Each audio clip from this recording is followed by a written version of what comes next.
este tema que estamos tratando, que es la construcción de la gran custodia. En este caso habíamos dejado en la última charla, en este paso, ¿no es cierto?, que sería cuando nosotros estamos planchando la chapa del ostensorio luego de haberla repujado totalmente.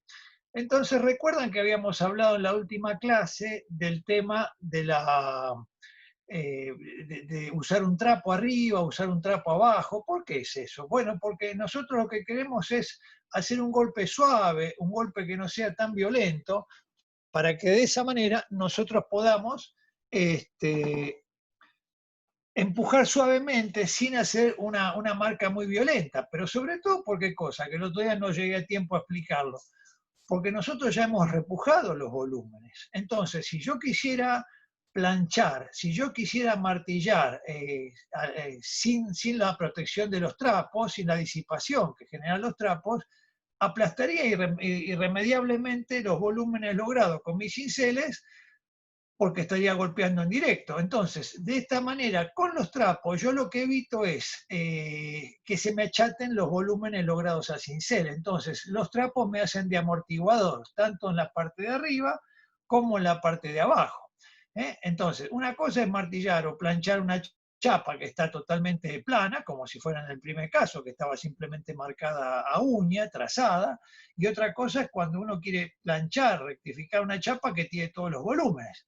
Entonces necesitamos disipadores, que en este caso los trapos vienen muy bien. El de abajo en realidad no es un trapo, es un acolchado, que yo me mandé a coser varios de estos con distintos espesores, ¿no es cierto? Adentro tienen goma espuma y tengo, como ustedes saben, de distintos espesores, más gruesos, más finos, y entonces tiene más capacidad muelle o menos capacidad muelle, es decir, absorbe más o menos la presión del impacto. Y arriba es simplemente un trapo viejo, un pedazo de tela vieja que lo abullono para que tenga digamos, la amortiguación que yo estoy requiriendo. Entonces, de esa forma yo con mi martillo de masa de madera logro planchar todo digamos, el plano sin peligro de aplastar los volúmenes logrados a cincel.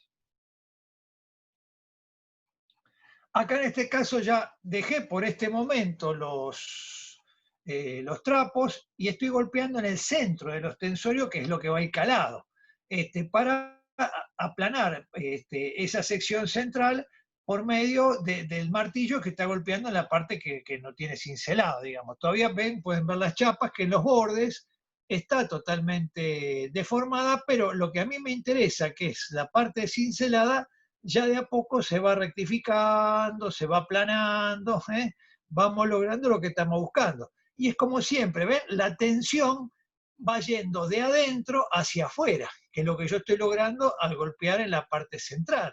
Entonces, es como siempre la ola, que yo les explico la ola del mar o la exageración de una ola del mar, que es un tsunami, ¿no es cierto? Es decir, las ondas se van propagando y se van expandiendo y perdiendo hacia el exterior, hacia la parte más alejada de donde se produce el golpe, por el típico efecto de la sinusoide, ¿no es cierto? El efecto que si uno golpea para abajo, seguro va a haber otra parte que va a ir para arriba. Entonces yo voy llevando toda esa tensión, toda esa deformación hacia los márgenes del cincelado, que es donde a mí ya no me molesta. Ahí vamos. Y ahí podemos ver la chapa ya bastante bien aplanada, dentro de todo para lo que es este primer paso, que luego, por supuesto, vamos a seguir planchando de a poco, suavemente. Muy bien, acá podemos ver una imagen del cincelado en su segundo paso. ¿Qué quiere decir? Con todos los volúmenes repujados, pero obviamente sin ningún trabajo de modelado, de texturado, que es el paso que viene ahora, que es el tercero, ¿no es cierto? Bajar fondos y después modelar cada uno de estos elementos ornamentales, llámense roleos, llámense volutas, llámense perlados, llámense hojas, llámense flores. Todo eso lo vamos a hacer en este paso siguiente, pero para llegar a este paso siguiente, primero era menester planchar todo ese gran cincelado para que más o menos tenga un plano adecuado al trabajo, ¿no es cierto? Porque entonces de esa manera nosotros podemos ir llevando la forma y entonces sí, gracias a que ya logramos un plano bastante decente, podemos ir modelando los ornamentos sin peligro a que queden deformados luego. Y ven, bueno, acá, antes de proseguir, ven, no sé si alcanza a ver por la toma del teléfono con la foto de la computadora, pero todas esas marcas, no sé si se alcanzarán a ver, es la impronta de mi masa de madera que fue planchando, martillando en directo, así madera sobre madera, y en cambio todo alrededor donde estaba cincelado, no, todo eso lo protegí con ese trapo que puse arriba y golpeando sobre otro trapo, sobre un acolchado que estaba abajo para que module la chapa, la vaya aplanando sin aplastar ninguno de los volúmenes recientemente logrados. Y de mientras yo voy planchando la chapa, que la podemos ver acá a la izquierda al fondo, yo voy ya presentando los distintos elementos que van a conformar esta custodia, ¿no es cierto? Entonces ya le coloqué la varilla roscada de bronce de 1/4 de pulgada y fui colocando los elementos uno por uno, y el que tenemos ahora de novedad, que antes todavía no lo habíamos visto, es la columna con el porta ostensorio, que ya está soldado y pulido convenientemente y que también lo presenté roscado, por supuesto, como para ver que todo que tenga una buena vertical, ¿no es cierto? Que no tenga ninguna torcedura, ninguna distorsión que pueda llegar a hacer que la custodia quede torcida, ¿no es cierto? Entonces, para eso uno va ajustando, va probando hasta ver que todo quede totalmente a plomo, ¿no es cierto? Bueno, mientras fuimos probando las distintas partes de los tensores, de la custodia, llevamos esa chapa recién planchada y vamos a aplicarle una nueva acción de recocido con nuestros grandes sopletes para ir sacando las tensiones que fueron generándose nuevamente debido al martillado de nuestras masas de madera, porque aunque estemos golpeando con masa de madera o estemos golpeando sobre trapos y sobre acolchados, el metal, por la compresión que le estuvimos generando, fue creando nuevas elasticidades. Recuérdese siempre lo que yo les expliqué en la clase que dimos sobre características físicas y químicas de los metales, ¿no es cierto? Siempre a cada compresión se va a generar una tensión contraria que en la física se denomina elasticidad. Entonces, ¿cuál era la característica? Recordarán ustedes, contraria a la elasticidad, la resiliencia, ¿no es cierto? Aquella capacidad que tiene un metal de adoptar una forma dada de acuerdo a la impronta que nosotros le apliquemos, a la fuerza de compresión que nosotros le generemos. Entonces, esa resiliencia con el cortino martilleo se va perdiendo y se va transformando en la otra característica opuesta en la que siempre nos manejamos en el oficio, entre los márgenes, que sería la elasticidad. Entonces recuerden que siempre nosotros jugamos entre los dos extremos, la elasticidad en una punta y la resiliencia en la otra punta. Por supuesto, lo más conveniente para todo trabajo de modelado metal es la resiliencia y nunca la elasticidad. En este caso, ven, yo estoy con una gran pinza de tipo de herrero, que son las que manejo yo siempre cuando estoy usando estas grandes piezas. Entonces estoy calentando. En esta parte quizás no sé si se alcanza a ver en la imagen. Ya está poniéndose rojo suavemente, que es la temperatura de la cual no nos tenemos que pasar. Recuerden que siempre yo les expliqué qué pasa cuando nos pasamos de temperatura. El metal pasa del estado plástico y ya comienza a transformarse en un estado frágil porque los granos cristalinos se van reagrupando en medidas mayores que las aconsejables y por lo tanto los espacios intergranos cristalinos también van creciendo y ahí genera la fragilidad del material. Quiere decir que cuando lo pasamos de temperatura, no me canso de explicarlo, el metal no se pone más blando, especialmente estamos hablando siempre de plata, ¿no es cierto? El metal no se pone más blando, sino que se pone más frágil, se fragiliza. Entonces, nosotros tenemos que manejarnos en un orden que sería, si uno lo fuera a medir en grados, de unos aproximadamente 400, 450 grados de temperatura que tenga la chapa. Pasado eso, ya el metal no gana en resiliencia, pero sí en fragilidad. Entonces yo con estas grandes pinzas presiono donde se va a generar esa especie de rebote por tensión, que vamos a ver que si uno no lo apretara, empezaría a crecer un poquito acá, que parece que crece la chapa. Bueno, eso es el último efecto de la elasticidad. Entonces nosotros suavemente con la pinza lo apretamos y lo vamos como planchando. Y como el metal está en estado plástico, va a quedar ahí donde lo apretemos nosotros sin ganar nuevamente volumen. Muy bien, otra imagen donde creo que sí, ahí se alcanza a ver bien la temperatura, como acá ya se empieza el color rojo rosadito, ¿eh? Y como acá los dos sopletes van trabajando en distintas zonas, porque ¿qué pasa? Acá tenemos otro problema, que la mejor forma de calentar una chapa de grandes dimensiones en realidad no sería con soplete, sería con un horno, porque entonces el horno le genera un calor parejo y compacto y homogéneo en toda la superficie y hay obviamente menos retorcimiento, menos choque térmico de dilatación y contracción. Entonces, como no tengo un horno, porque no, yo no tengo una industria, tengo simplemente un taller artesanal, entonces utilizo dos sopletes al mismo tiempo para calentar ambos extremos al mismo tiempo, vamos moviendo en general, para tratar de calentar lo más parejamente posible toda la superficie de la chapa para evitar que haya una distorsión, porque si yo supónganse donde está mi dedo caliento solamente aquí, bueno, se va a generar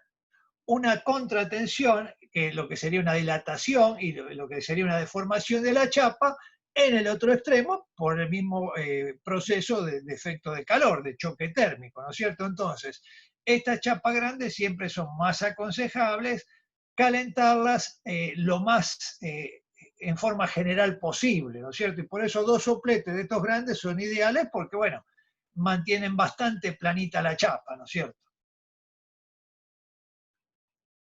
Bueno, nosotros ya hemos terminado de calentar las chapas y finalmente la hemos rellenado de atrás con pasta de cincelar para que no quede ningún espacio hueco y esa gran chapa cincelada rellena de pasta en su parte posterior la pegamos en la misma bandeja con su vista anterior o principal para arriba.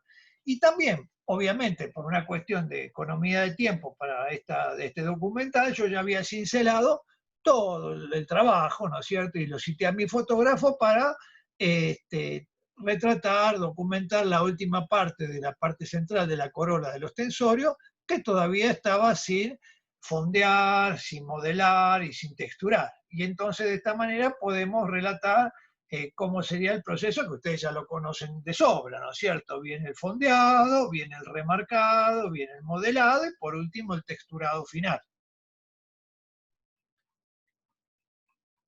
Acá en este caso lo que estoy haciendo, vuelvo para atrás, que es la misma foto en otra toma, lo que estoy haciendo con un cincel uña largo, remarcando toda la corola central del ostensorio para darle más definición a esa línea de diámetro, ¿no es cierto?, ese radio. Y luego en la imagen siguiente es la misma posición de cincel, solo que el fotógrafo se corrió para tomar de frente cómo está trabajando el cincel accionando en ese radio, ¿no es cierto? Ya muy cercano al centro del ostensorio. Otra imagen de lo mismo, ¿ven?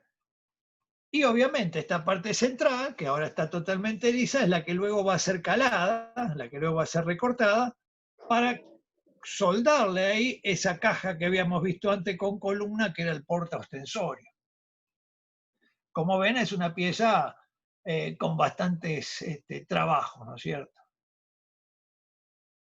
Muy bien, y yo ahora estoy señalando con mi lápiz cuál es la parte que vamos a cincelar ahora, que no sé cómo se ve con el tema del telefonito y la imagen de la computadora, pero bueno, el resto ya está totalmente modelado, fondeado, cincelado, y nos falta esta sección izquierda, estos rulos, estas florcitas, estos gajitos, que es la que vamos a trabajar ahora.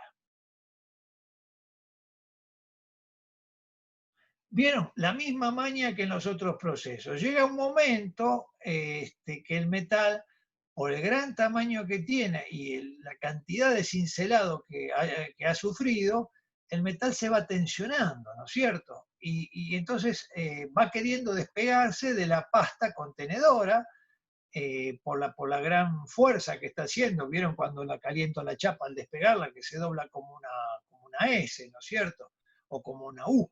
En este caso, entonces me veo en la obligación de hacer lo mismo que hicimos antes, y yo lo dejé grabado acá en esta conferencia para que vean que es algo bastante importante, que es continuamente en esta chapa grande que sufren estos grandes trabajos de cincelado, nosotros lo que hacemos es, donde sentimos que ya el metal está un poquito tenso, que está como queriendo despegarse, lo calentamos suavemente con algún soplete y con algún pisón, volvemos a presionar esa sección unos segundos hasta que la pasta se enfría y queda fuertemente adherida nuevamente a la chapa que estamos cincelando. Y acá comenzamos, como ustedes conocen, con nuestro cotidiano trabajo, de marcado, de repujado, de modelado, de texturado. En este caso, con una pequeña uña, un cincel uña, estoy remarcando los contornos de esas pequeñas volutas, esos pequeños roleos y esas pequeñas flores para posteriormente modelar con nuestros cinceles planos y nuestros cinceles rectos. Acá vemos una ampliación, como ya, no sé si se alcanza a ver en la imagen, ya dejé la impronta con mi uña y estoy comenzando a modelar, a marcar los bordes de esa pequeña florcita que vemos ahí en la imagen. Perfecto, ahí vemos el martillo en movimiento, percusionando, y vemos cómo ya se va dibujando, se va definiendo bien cada línea por la acción de nuestros cinceles uñas. Otra imagen de lo mismo, también se alcanza a ver, creo, en movimiento la percusión del martillo y cómo la uña va avanzando suavemente. Acá podemos ver una imagen tipo panorámica, con las distintas cinceles uñas que estoy usando en este momento, que son todas estas, para remarcar todos esos, los contornos de esa guarda central, de esa sección de guarda central que estamos trabajando. Ya tenemos una gran ampliación, espero que se vea bien con la imagen, cómo la uña está marcando en esa línea. Muy bien, nosotros ya hemos logrado esa parte que era el marcado, y acá tenemos a la vista los distintos cinceles que fueron utilizados para ese proceso. Otra imagen. Vamos a ver si está filmado, si está grabado los otros trabajos, ahora solamente, no, lamentablemente me lo temía, no fotografiamos los pasos siguientes, pero ustedes ya lo conocen perfectamente, del fondeado, del modelado, del texturado, ¿no es cierto? Es decir, pasamos directamente, evidentemente, de esa parte, acá tenemos ya la pieza totalmente cincelada, lista para su despegada. Y acá, como siempre, la historia se repite, nuevamente calor, nuevamente ven como la chapa comienza a doblarse, a despegarse con violencia. ¿Se acuerdan que le explicaba otra vez que en un momento, cuando la pasta cede por el calor, salta como un látigo la chapa? Entonces hay que tener cuidado de que esa chapa no arrastre gotas que nos lleguen a salpicar los brazos, porque son terriblemente dolorosas. Y acá tenemos la chapa que finalmente se despegó y como ya se incendia la pasta remanente, que luego vamos a terminar de calentar carbonizando. Por supuesto, dejamos unos segundos que la chapa quede montada arriba de la pasta para que toda esta pasta remanente se vuelque, se termine de verter, chorrear arriba de la pasta para no perderla, ¿no es cierto? Y luego, obvio, lo que queda pegada es así, ya hay que quemarla porque ya no está buena. Y acá vemos cómo ya pasamos de la pasta que estaba líquida, semipegada, a transformarla en ceniza, merced a la potencia de los dos sopletes que estamos usando al mismo tiempo para ser más rápido, ¿no es cierto? Y vamos viendo acá sobre la mesa cómo van cayendo los pedazos de ceniza, que no es otra cosa que la pasta carbonizada. Y acá ya tenemos la chapa totalmente puesta al rojo, totalmente con la ceniza carbonizada, lista para su lavado.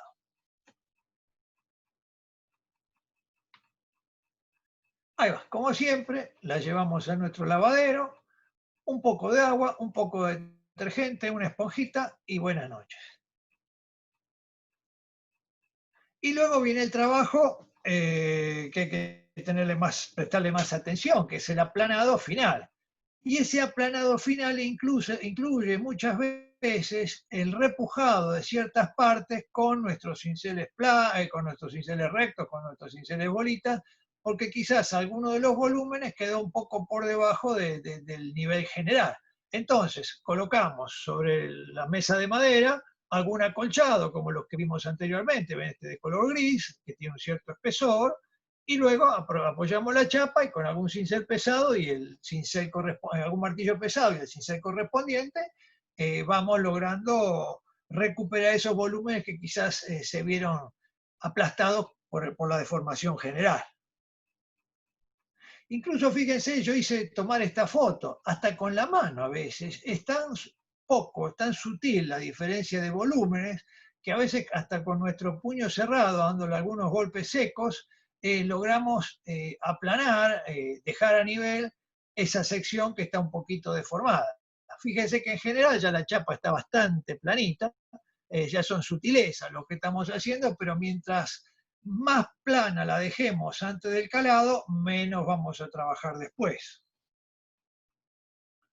Ahí está, ¿ven? Y continuamente, ahora fíjense que yo saqué el trapo acolchado, estoy trabajando sobre el plano de la mesa, de otra de las mesas, usándola como si fuese la platina de asiento. En este caso no estoy usando la platina de acero, la gran platina, que es como una mesa toda de acero, porque no quiero que ese rebote sea tan violento, sea tan excesivo, sino que aprovecho la superficie muelle, la característica de mayor blandura que tiene una madera, para que en cierta forma permita que la chapa o el cincel se hunda un poquito en esa madera y me ayude a mí a hallar el plano que estoy buscando, ¿no es cierto? Si yo lo usara, si yo hiciera esta parte del planchado sobre la platina de acero, sería demasiado definitivo el efecto logrado, y yo en este momento no quiero algo tan definitivo, quiero ir llevando de a poco el metal, lo quiero ir como acomodando suavemente, para luego sí, hacer un último planchado bien definitivo, pero cuando ya esté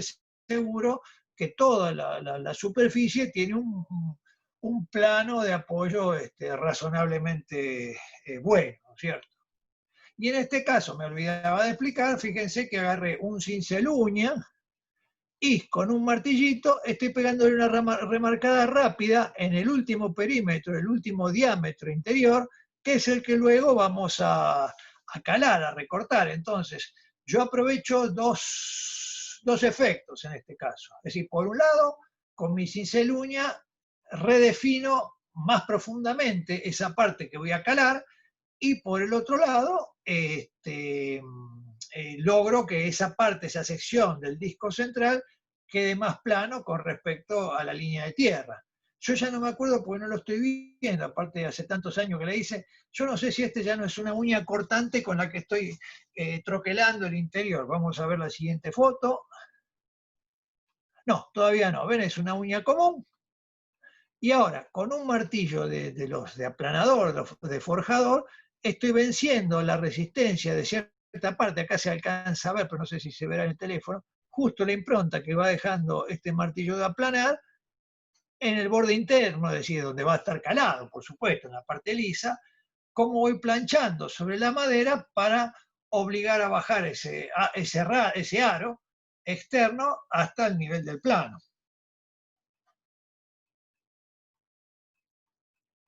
Ahí está, ¿ven? Vuelvo nuevamente a dar vuelta, vuelvo a poner el acolchado y vuelvo con algún cincel a repujar alguna parte que no me gusta. ¿Qué quiere decir? Que como siempre les explico en estos trabajos, ¿no es cierto? Es decir, hasta en los más chicos, siempre el trabajo hay que hacerlo de a poco. Hay que ir de lo general a lo particular. Nunca hay que concentrarse en levantar un volumen en específico, sin prestar atención al volumen general, porque puede pasar que luego ese volumen que nosotros levantamos específicamente haya quedado excesivamente levantado. Entonces, nosotros vamos golpeando, planchando, mirando, planchando, mirando, planchando, continuamente, y vamos continuamente cambiando de apoyo. A veces golpeamos sobre la madera directamente, otras veces ponemos un acolchado grueso, otras veces ponemos un acolchado fino, y otras veces simplemente ponemos un trapito, porque ya solamente con esa décima que tiene un trapito es suficiente para lograr la nivelación que estamos buscando nosotros, ¿no es cierto? Ahí está. Y ahora sí tenemos el disco del ostensorio ya razonablemente rectificado, bastante bien, yo diría ahora que lo estoy viendo. Fíjense que todo el plano en general está bastante bien planchadito, e incluso podemos ver que los volúmenes de esta parte, que a propósito la hice crecer mucho, está bastante bien a nivel, y el centro sobre todo, que luego lo vamos a calar, también tiene una muy aceptable línea de plano. Fíjense que sí, por supuesto, los bordes están tensionados, están retorcidos, pero eso yo lo hice a propósito, ¿no es cierto? Yo esto lo voy, como yo les expliqué, voy llevando las tensiones, voy sacando todos esos retorcimientos, todas esas contracurvas que se van generando y las voy llevando, como yo les enseño siempre cuando hacemos los primeros ejercicios de primer año con la patena, o luego en tercer año, cuando ya sí nos metemos de lleno en la forja del metal para hacer la chocolatera, o la jarra, o los platos. Ahí sí, cómo vamos con nuestro martillo orientando esa tensión hacia donde nosotros queremos. En este caso, hacia dónde nosotros queremos llevar esa tensión. Obviamente hacia el exterior, que es hacia la parte que no está cincelada. Entonces vamos a ir trabajando de tal manera que todas esas tensiones se vayan expandiendo, se vayan distribuyendo hacia los márgenes de esa chapa, que después ni me preocupo en aplancharla, porque todo esto luego, obviamente, como ustedes se imaginarán, lo vamos calando todo, ¿no es cierto? Así, a mí lo que me interesa era lograr el plano de los tensorios, de la rayera. El resto lo calamos, ¿no es cierto? Bueno, acá tenemos una gran toma, una muy buena toma. Espero que en la imagen del telefonito se puede apreciar, donde se ve bien, bien, bien todo el trabajo de modelado, de texturado, cómo se han logrado todos los grandes gajos, perdón, todos los grandes rayos, todos facetados con cinceles planos, como hemos trabajado también modelado con nuestros cinceles planos y rectos, las volutas, los perlados, las pequeñas bolitas, ¿eh? Las hojas, todo fue modelado como es en nuestra escuela, con todos los procesos, es decir, el marcado con uña, el remarcado con uña, después el modelado con cinceles planos y rectos, y por último el texturado.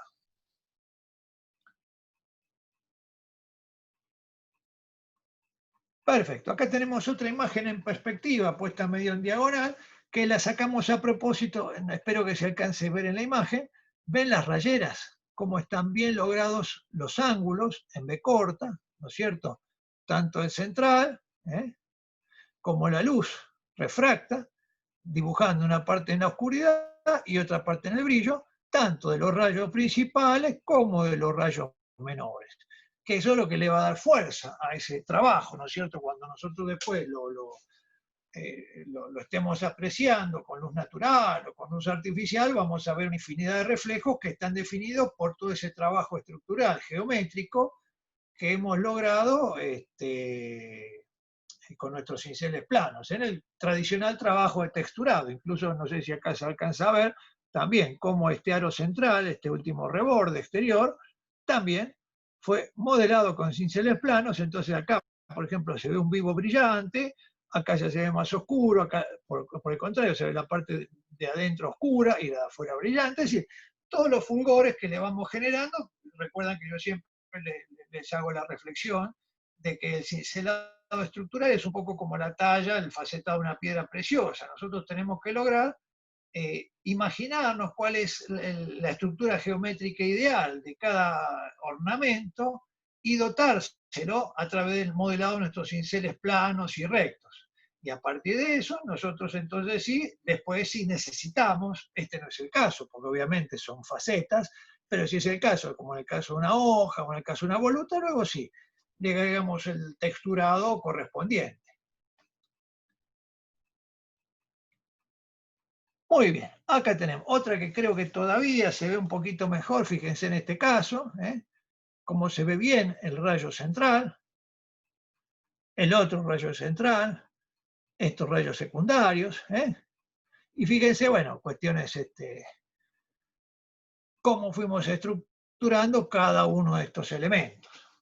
Muy bien, a partir de aquí creo que seguimos, claro, con el siguiente proceso, que creo que por la hora ya nos va a convenir suspender aquí, veo que faltan un par de minutos para la hora, y en la próxima clase nos dedicamos de lleno a la última parte del tema de esta construcción de la gran custodia. Así que bueno, nos vemos en un rato, Guille, si te parece, 7 menos 10 nos volvemos a encontrar. Exacto, nos vemos ahí. Muy bien, nos vemos en un ratito.